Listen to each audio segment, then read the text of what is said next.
पहले किन्नर की ज़िंदगी को थोड़ा समझ लेते हैं ताकि इस कहानी को समझने में आपको आसानी होगी। हमारे देश में इस वक्त करीब कहते हैं 5 से 6 लाख किन्नर हैं, तो इनकी कुल आबादी करीब 5 से 6 लाख के बीच में है। और इन 5-6 लाख में सबसे ज़्यादा जो है पहले नंबर पे यूपी में है, दूसरे नंबर पे बंगाल में है, और इसके बाद आंध्र प्रदेश, दिल्ली, बाकी जगहों पर है। लेकिन कुल मिलाकर इनकी आबादी 5-6 लाख है। और 2016-17 में शायद सुप्रीम कोर्ट ने इन्हें एक थर्ड जेंडर का दर्जा दे दिया। उसके बाद इनकी जनसंख्या, इनकी गिनती और इनको बहुत सारी फैसिलिटी देने की भी बात आई, और ये हुआ कि इन लोगों को भी कुछ इनका हक मिलना चाहिए, तो उसको लेके बड़ी खुशी की भी बात हुई। लेकिन किन्नर की अपनी ज़िंदगी शुरू से ही रहस्यमय रही है। एक तो ये कि 5-6 लाख किन्नर हैं, तो इनकी आबादी बढ़ती कैसे है, ये एक बड़ा राज था, क्योंकि किन्नर तो बच्चे पैदा कर नहीं सकते, तो फिर ये इनकी आबादी क्यों बढ़ती जा रही है, 50,000 से 75,000, फिर 1 लाख, फिर अभी करीब 5 से 6 लाख। तो स्टडी हुआ तो पता चला कि इसके पीछे 2-3 चीज़ें हैं। एक, किन्नर बहुत सारे गलत तरीके से भी अपनी आबादी बढ़ाते हैं। कोई ऐसा बच्चा, कोई ऐसा शख्स जिसके अंदर थोड़ी सी हरकत, उसका हाव भाव, चेहरा औरतों से मिलता हो, ऐसे बच्चों को वो अपनी तरफ आकर्षित करते हैं, फिर धोखे से अपने गैंग में मिला लेते हैं, और उसके बाद वो उसे जबरन या धोखे से किन्नर बना लेते हैं। एक तो ये है जो कि कानूनन जुर्म है। एक, इसी समाज में बहुत सारे ऐसे लोग हैं जिनकी कुछ कमज़ोरियां हैं या जिनकी कुछ ऐसी चीज़ें हैं जिसकी वजह से उन्हें लगता है कि लोग मजाक उड़ाते हैं उनका और उन्हें किन्नर बुलाते हैं, उनके अंदर औरतों वाले हाव भाव हैं।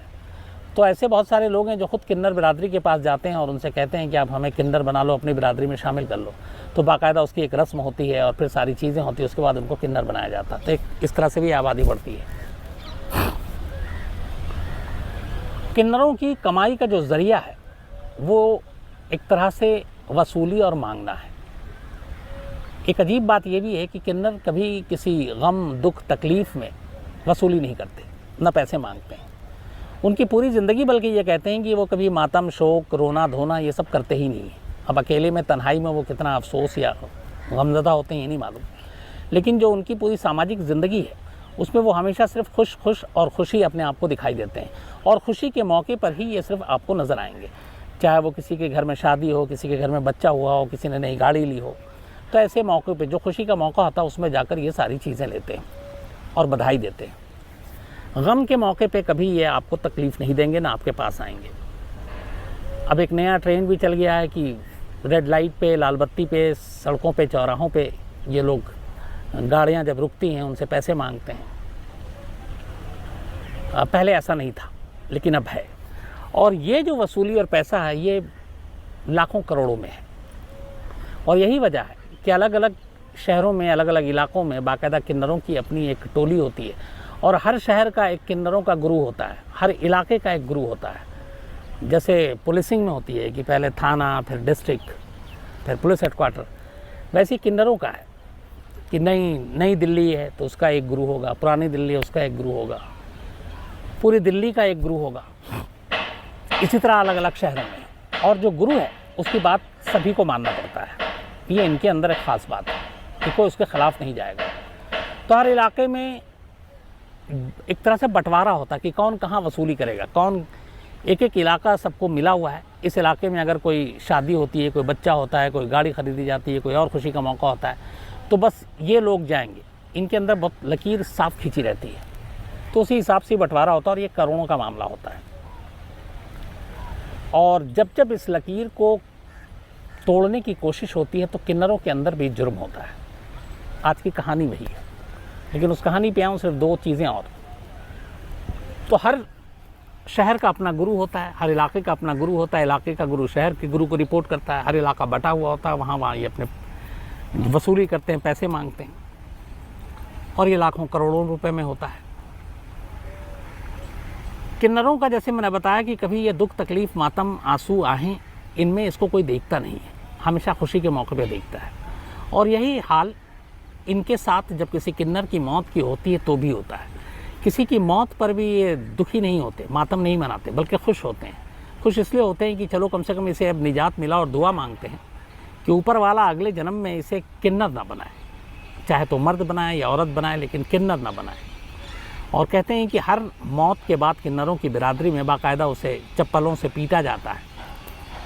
और सबसे बड़ी बात ये होती है कि किसी भी किन्नर की जब मौत होती है तो उसे रात के अंधेरे में ही उसका जनाजा निकलता है, अर्थी निकलती है।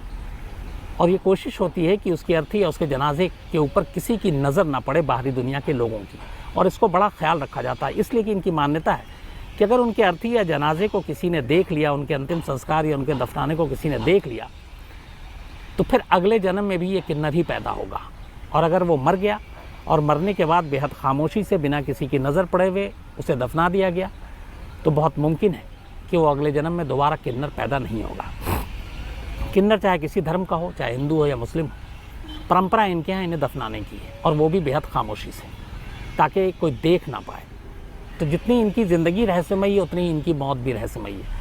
और उसकी एक वजह ये भी है, बहुत सारे लोग कहते हैं कि अगर किसी ने किन्नर की अर्थी या मैयत या जनाजा देख लिया तो बड़ा उसके लिए शगुन होता है, अच्छा होता है। जैसे किन्नरों के बारे में ये भी है कि अगर वो दिल से दुआ दे दें तो सामने वाले को दुआ लग जाती है, और इसीलिए किन्नरों की दुआ, किन्नरों के आशीर्वाद लेने के लिए लोग बहुत जाते हैं। और यही वजह है कि किन्नरों को कभी कोई अपने घर से खाली हाथ नहीं लौटाता, या जब वो मांगने आती हैं तो उनको मायूस नहीं करते, बल्कि कुछ ना कुछ देते हैं। कुछ लोग तो ये भी करते हैं कि किन्नर की दिए हुए 1 रुपये का सिक्का पर्स में रखते हैं, उससे ये कि उनके यहाँ पैसे ज़्यादा आएंगे। तो ये सारी अलग अलग मान्यता है। लेकिन एक चीज़ है कि किन्नरों की दुआओं की बड़ी अहमियत है, और ये मानते हैं लोग कि अगर उन्होंने दिल से दुआ दी तो वो दुआ कबूल होती है। और उसकी वजह ये है, और बद्दुआ नहीं लेनी चाहिए, ये भी लोग कहते हैं, इसलिए कि उनकी पूरी ज़िंदगी एक बद्दुआ की तरह वो लोग अपने आप को लेते हैं कि ऊपर वाले ने किन्नर बनाया। और जो ज़िंदगी भर खुद ही गम में हैं, अफसोस में हैं, दुख में हैं, तो ऐसे लोगों को की बद्दुआ लेना बड़ा ख़तरनाक होता है, ये लोगों की मान्यता है। तो इसीलिए उनकी दुआएं लोग लेने की कोशिश करते हैं, क्योंकि उनका मानना है कि इनकी दुआएं बड़ी सच्ची होती हैं और इनको वरदान है, इनकी दुआएं कबूल होती हैं जल्दी। तो ये सारी कहानी किन्नरों की ज़िंदगी से जुड़ी हुई। अब जो मैंने आपको बताया कि किस तरीके से इलाका बटा होता है, किस तरह से गुरु होते हैं इनके, उसी की ये कहानी है जो एक क्राइम को जन्म देती है। ये कहानी दिल्ली की है, सितंबर के महीने की है। दिल्ली के एक हिस्से की एक गुरु, बल्कि वो दिल्ली की गुरु, जिसका नाम है अनीता जोशी। अनीता जोशी ने एक अपनी, बहुत सारे लोगों का उनका गैंग है जो साथ में रहती है, उसी अनीता जोशी ने एक और किन्नर को गोद ले लिया जिसका नाम था एकता। एकता जोशी को गोद लिया। अब दिल्ली में जो भी वसूली होती, वो सारे पैसे का हिसाब किताब अब अनीता की बेटी एकता करती, क्योंकि उसने उसको गोद लिया था। और धीरे धीरे ये हो गया कि अनीता की जगह अब दिल्ली की इस कुर्सी पर किन्नरों के गुरु के तौर पर एकता ही अगली गुरु होगी। कुछ लोगों को ये बात अच्छी लगी, कुछ लोगों को बुरी लगी। धीरे धीरे ये सब कुछ चलता रहा। इस दौरान में कुछ इलाके में बंटवारे को, चूँकि मैंने बताया किन्नरों में बड़ी सख्ती से होता है कि इलाका बटा हुआ है, तो दूसरे इलाके में जाकर वसूली की बातें और शिकायतें आई। उसको लेके फिर आपस में किन्नरों में झगड़ा भी हुआ, मीटिंग भी हुई, और ये बात भी कई लोगों को हजम नहीं हुई, तो थोड़ी बहुत दुश्मनी बढ़ती गई। 5 सितंबर 2020 की रात करीब 8:30 बजे एकता और अनीता, माँ और बेटी, दोनों शॉपिंग करके घर लौट रहे थे अपनी कार में। लग्जरी कार है इनके पास, और जिस घर में ये रहते हैं, जीटीबी इनक्लेव दिल्ली का एरिया है, वो करीब, उसकी कीमत है उस घर की, उस कोठी की 10 करोड़ रुपए। कहते हैं ये डीडीए के करीब 8 या 10 फ्लैट्स हुआ करते थे, और इन 8-10 फ्लैट को तोड़कर एक आलीशान कोठी बनाई, जिसमें अनीता और एकता, माँ बेटी, और उनके बाकी जो चेले चपाटी हैं वो रहा करते थे। और इस कोठी की कीमत करीब 10 करोड़ रुपए थी। तो 5 सितंबर की रात 8:30 बजे जब ये घर के नीचे गाड़ी से उतरी, तभी अचानक एक स्कूटी पे 2 लड़के आते हैं, और ये लोग गाड़ी से उतरकर अपने कोठी की तरफ बढ़ ही रहे थे कि उनमें स्कूटी में बैठा हुआ पीछे जो शख्स था वो रिवॉल्वर निकालता है और एकता का निशाना लेकर एक के बाद एक 4 गोली मारता है। अनीता को कोई भी गोली नहीं मारता। 4 गोली खाने से एकता वहीं पे गिर जाती है। गोली की आवाज़ सुनकर तब तक लोग आते हैं, लेकिन इससे पहले ये वो स्कूटी पर सवार दोनों कातिल वहाँ से भाग जाते हैं। इसके बाद एकता को हॉस्पिटल ले जाया जाता है, जहाँ डॉक्टर उसे मुर्दा करार देते हैं। अब मामला पुलिस को जाता है, पुलिस मामले की तफ्तीश करती है, कुछ समझ में नहीं आता, सारी चीज़ें देखती है। दिल्ली के किन्नरों की एक होने वाली गुरु और उसका कत्ल उसके घर के ठीक सामने। किन्नर बिरादरी को ये बात पता चलती है, उनके अंदर भी गुस्सा, पुलिस को लेकर भी। पुलिस धीरे धीरे जांच करती है, कातिल का सुराग नहीं मिलता है, फिर पुलिस धीरे धीरे सारे CDR, कॉल डिटेल, रिकेट्स और सब कुछ निकालती रहती है। लेकिन आपसी झगड़ा, इन सब एंगल से भी पुलिस मामले की जांच कर रही है, लेकिन कोई फ़ायदा नहीं होता। इसी दौरान में कुछ कॉल डिटेल रिकॉर्ड से पुलिस के सामने एक शख्स का नाम आता है, मंजूर, और पता चलता है कि ये एक दूसरी जो किन्नरों की बिरादरी लॉबी है, दूसरे गुट की, उसके साथ बड़ा इसका उठना बैठना, मिलना जुलना है।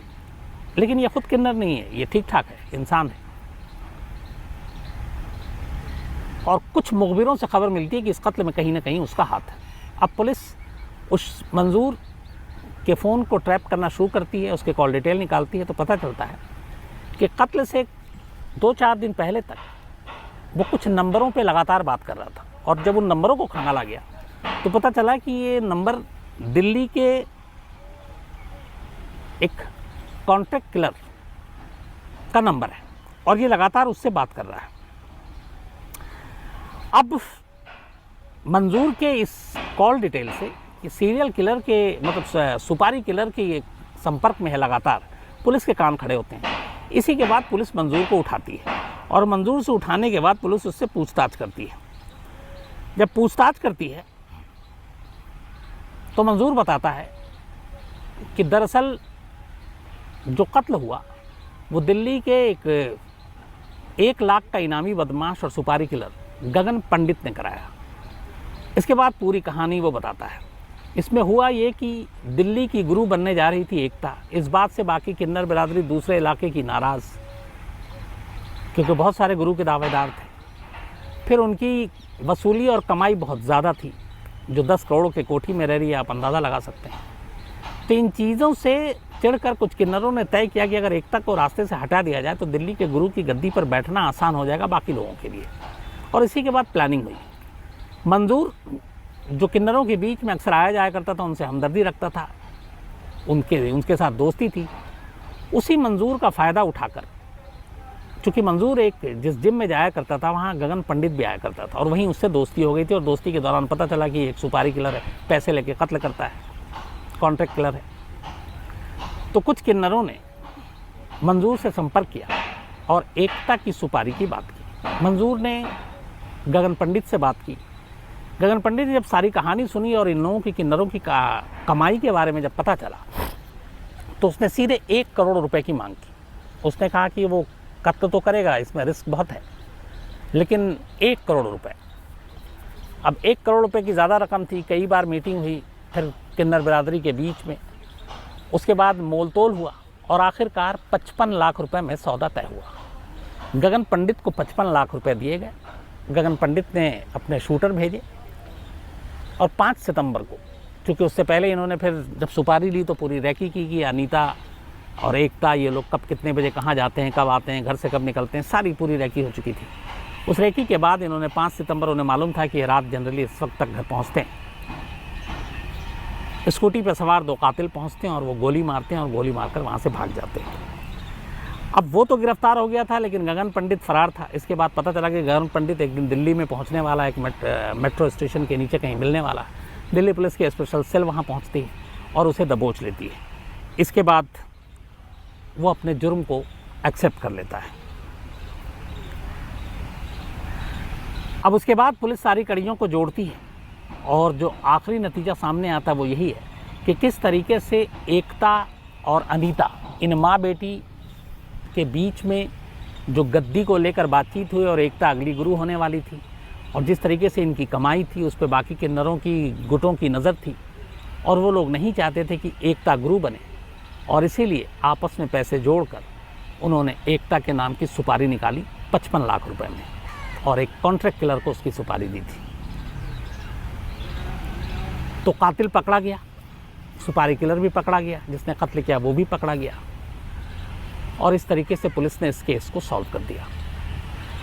तो मैंने इसीलिए आपको शुरू में कहा था कि किन्नरों की ज़िंदगी के बारे में समझेंगे तो इस कहानी को समझना ज़्यादा बेहतर और आसान होगा कि इस पूरे कत्ल के पीछे किन्नरों के गैंग की जो वसूली है, वसूली भी शब्द नहीं, जो मतलब जिस तरीके से वो जाते हैं घर घर और मांगते हैं, और वो जो कलेक्शन है वो काफ़ी मोटी रकम है। और वो सिर्फ बात दिल्ली की नहीं है, बल्कि देश की जिस शहर में किन्नर की तादाद है वो रहते हैं, वहाँ पे इसी तरीके से। और वहाँ पे आमतौर पे ये पीसफुल तभी रहते हैं सब मामला, जब तक कि आप अपने अपने इलाके में काम कर रहे हो। अगर आपने इलाके की हद को पार की तो किन्नरों की बिरादरी में भी बहुत सारे क्राइम होते हैं, और उसी एक क्राइम की वजह से जिसकी भेंट चढ़ी एकता, जिसका कत्ल हो गया।